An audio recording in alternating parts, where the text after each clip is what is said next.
สบายดีเดี๋ยวนี้พวกเขาก็ออกมาซอกกินอาหารแรงอยู่ดงนาโศกอันนี้ก็สิอยู่ทั้งหน้าไนท์คลับยูเรนัส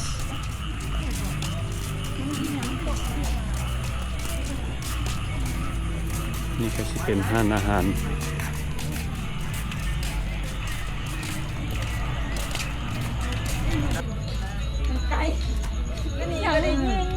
อันนี้เพ่งมันดอก เขาเปิดอยู่วันนี้โอ้ตัวนี้คืองามแท้ตัวนี้ นั่งนี่ไหม งามได้นี่ตัวนี้ ตัวนี้ อืม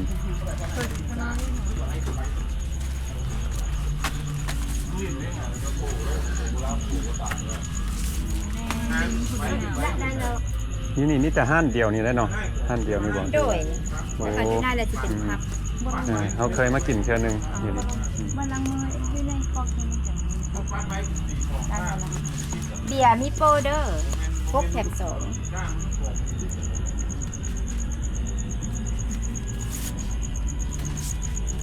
ละบนเนาะ ขวดผักบุ้ง มันจะมีหลาย เขาละน่ะ ครูผักบุ้ง ข้าวราดหน้าเอาไข่ดาวนั่นเด้อเอาข้าวราดหน้ากะเพรางัวกับไข่ดาวยัง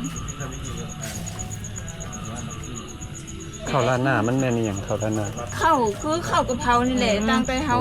นั่นซื้อ มันมีสิ้นนี่เลยอันข้าวราดหน้ามี มี สิ้น ต้มยำปลานิลมีไก่บ่ ไก่มี เอาไก่ว่ะ โอเคข้าวราดหน้าไก่ ปลานิล เขาเป็นกะเพรา แม่นเอากะเพราไก่ไข่ดาวมึงเอาหยังต้มยำปลานิลแล้วก็ข้าว เป็นสุกเกา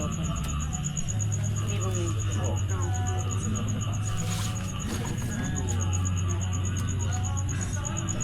ต้องยังปฏิ เอาข้าวบ่ เอายังเพิ่มอีกบ่เอายังเพิ่มบ่ เอาข้าวจานหนึงเรากินต้มยำ ต้มยำปลาเนียว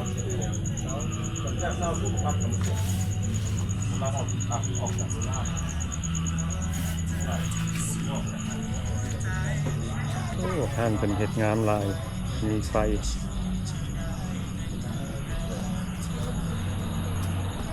เอามาเลาะไฟดังนี่แต่ละห้านเป็นเห็ดงามสำหรับคนมานั่งเล่นกินอากาศสด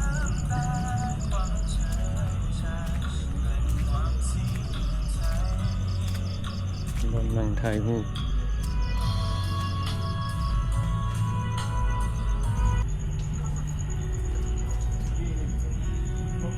มานี่พวกเขาก็ได้มานั่งอยู่ทางในแบบโรแมนติก แม่นบอก แม่น นั่งกับสามสาว กับสาวคือเก่า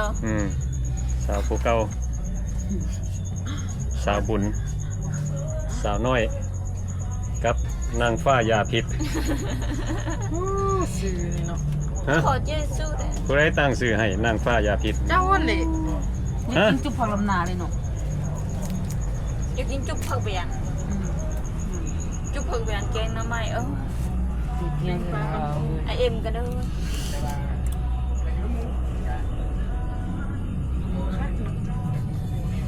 ขาดไฟของเพิ่น จะแพงเอาใส่ว่าตูดปลอก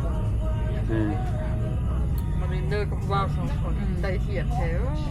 ได้แสน เนาะ ได้แสนเบีย โร ง แมนติกดีแล้วเนาะ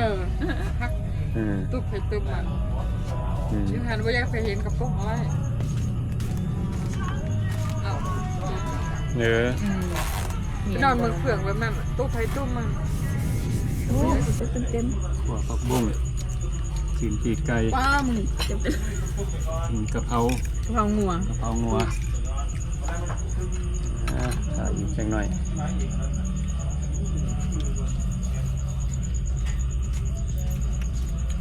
นี่มาแล้ว ก็เข้าใจว่ะ นี่ครับใจ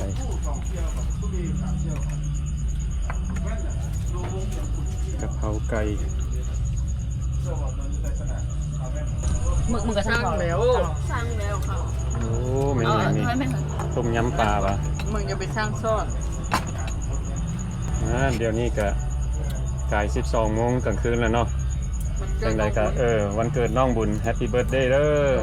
น้องบุญคนละเลยเด้อ ประจัดก็ได้บ่เป็นหยัง มื้ออื่นก็ เป็ ต้ น อง มือของอันเป็นมือที่แม่เจ็บปวดที่สุด ฮะ เป็นมือที่แม่เจ็บปวดที่สุดมือนี่ มันเกิดเข้ามาเลย เป็นหยังคือว่าจังซั่น เพราะแม่เกิด พอแม่เกิดลงมามัน แม่เกิดเข้ามาเลย โอ้ เป็นมือของแม่ทรมานที่สุดนะ โอ้ มันเกิดของลูก ตัวของหนูคือมือที่แม่เจ็บป จะ ว ไป ดที่ โจ สุด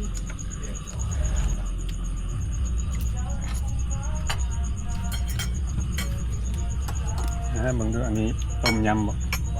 ต้มยำปลาบ่เพิ่น ต้มยำปลาต้มยำมาต้มส้มบ่ ต้มส้มปลานิ่ม ต้มส้ม ต้มส้มปลานิล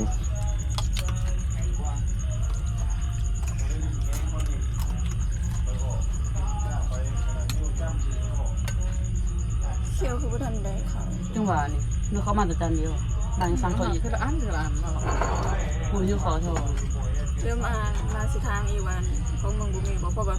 กูสั่งข้าวร้านนากูของมึงเลย แล้วมันก็สั่งเขาอันนั่นจานเดียวมันจะเอามาจานเดียว ข้าวร้านนาพวกผมมันก็ต้องมีข้าวอยู่แล้ว ถ้าจ้างมึงสั่งเขาร้านนาพักบุงแล้วก็มึงสั่งอันกูสั่งข้าวให้มึงต่างหาก มันยาว ง่ายเข้าใจบ่เข้าใจ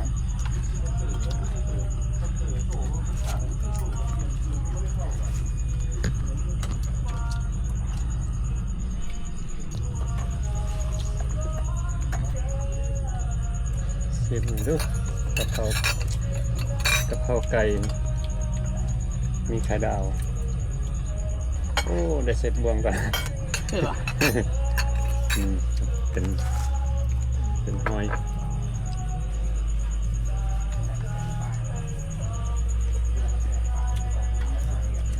เฮ้ขอบใจ มันยังบ่รู้ถึง อ่านแต่การถึง ชิมดู แล้วอันในการเมื่อกี้เราก็ยังว่าครัวพะวงร้านนาไข่ดาวนี่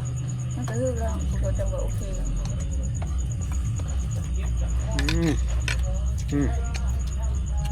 แซ่บ รู้จักอันกูคนนะเขา มันยังประมาณ จัก มันเขา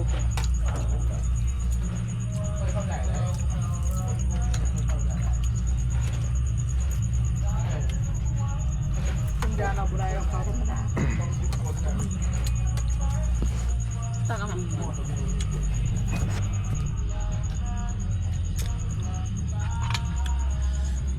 ขวผักบุ้งสุดยอดแล้วขวผักบุ้ง เขียวเลย แซ่บบ่โอ้ ลูกเก็บพะบงกระยาในปอข้าวลูกแล้วปลาซอสยานเอาไฟเพิ่ม แซ่บหลาย ลูกขนาดคืออยู่ที่น่ะ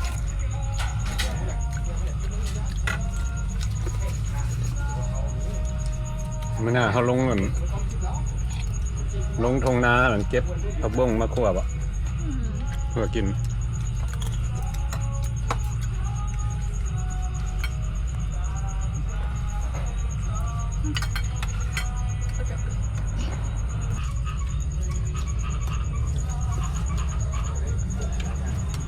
นี่มันต้องกินก็อยากกินนะบนคำ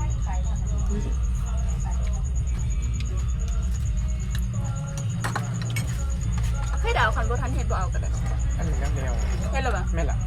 เฮ็ดแล้ว ก็ ก็ เลยเอามาให้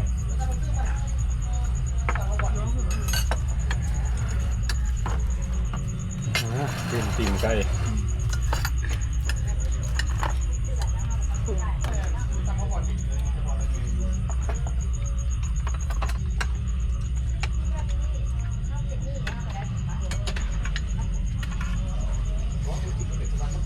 ครบแล้วบ่อาหารเขาบัดนี้ครบแล้วเนาะ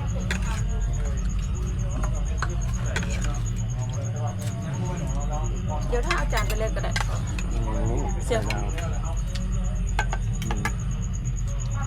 ไข่ดาวคนละอัน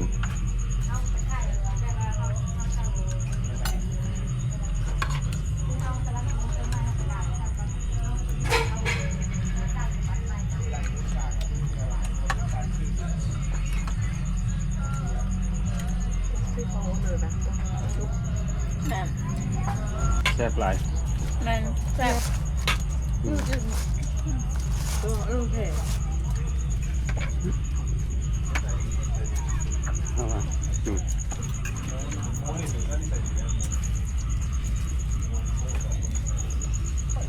แซ่บพอจริงๆ นี่คือไงพากันอิ่มอยู่บ่ อิ่ม อิ่ม อิ่ม เนาะ ผักอิ่มแน่ อืม ขอบใจสปอนเซอร์ บางซื้อ ขอบใจไอโลไอโจไอโลขอบใจไอโลได้เด้อ กูได้ไอโลหึ ซื้อให้เรา เปลี่ยนซื้อไหม เปลี่ยนชื่อใหม่บ่อ๋อ ใจเด็ดดาว อืม ตึกอยู่อ่ะ นะกะเพราไก่แซ่บหลายแล้วก็ขัวผักบุ้งกระแห้งแซ่บ เนี่ยเอาว่าเหนื่อยละ อิ่มแล้ น ว อนเม็ดมือ โอ้ย เบดเลย น้อยนี่สงสัยหิวแห้งอืม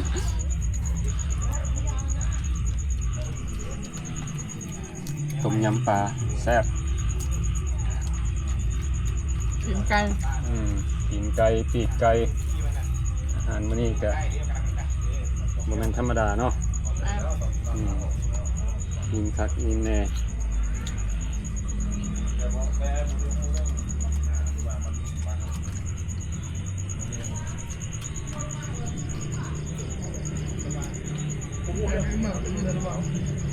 อาหารมื้อนี้ก็แซ่บหลายเนาะผู้ใดก็อิ่มไปแล้ว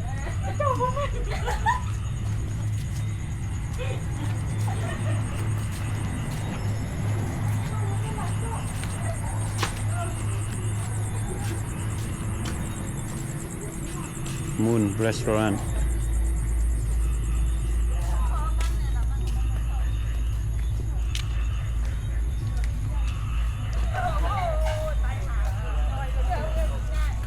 ร้านอาหารนี่ก็สิอยู่ทางหน้า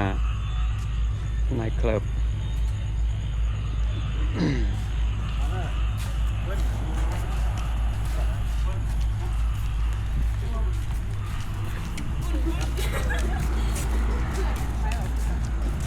อิ่มข้าวอิ่มน้ำแล้วของเขาก็สิได้ยานกลับ